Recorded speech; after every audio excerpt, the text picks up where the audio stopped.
mleteni huyo aje aeleze shida yake hapa.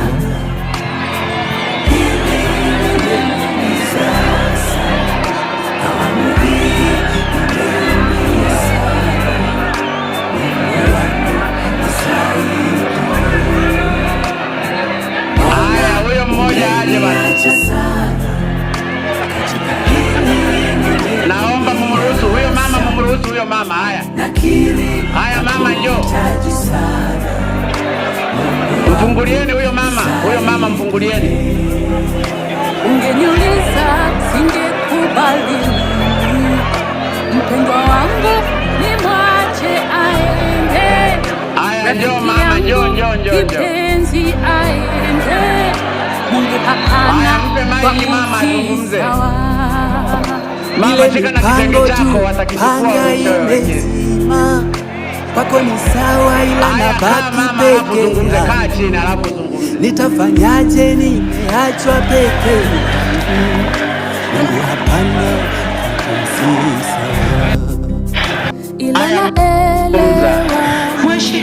Mheshimiwa Rais Magufuli, mimi ni mwanamke niliyepata shida tangu kipindi cha nakushukuru wa miaka 4. Amenawitiwa na jiji hapo. Nimetembea kila ofisi, nimefika mpaka mahakama kuu, nimefika mpaka kwa IGP. Kama wewe kiongozi umekuja, nimehama nyumbani kwangu Tunduma na familia yangu nimehamia hapa. Askari wananiweka ndani, viongozi wa taifa wakija, ili nisiweze kusema tatizo langu. Ninaishi kama mkimbizi mheshimiwa. Jana nilichaniwa bango, leo nimechaniwa bango. Nitaishije mheshimiwa, mtetezi wa wanyonge? Nina vielelezo vyote ambavyo vinajieleza. Nimeficha hivi hapa mheshimiwa. Siwezi kueleza yote, naomba. Haya, mumwachie huyo. Hapana, nampa mheshimiwa. Njoo mama, unipe mwenyewe. Haya na siwezi kwa hapa. Nasema mumwachie huyo mama aje. Nampa mheshimiwa staki. Mwachie aje hapa. Niachie. Haya, mumwachie huyo mama, sogea hapa.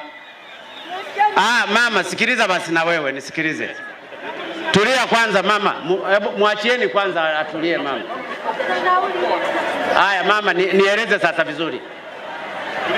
Tulia mama, nieleze vizuri. Usiwe na wasiwasi, hawakufanyi chochote. Mheshimiwa, zungumza tu.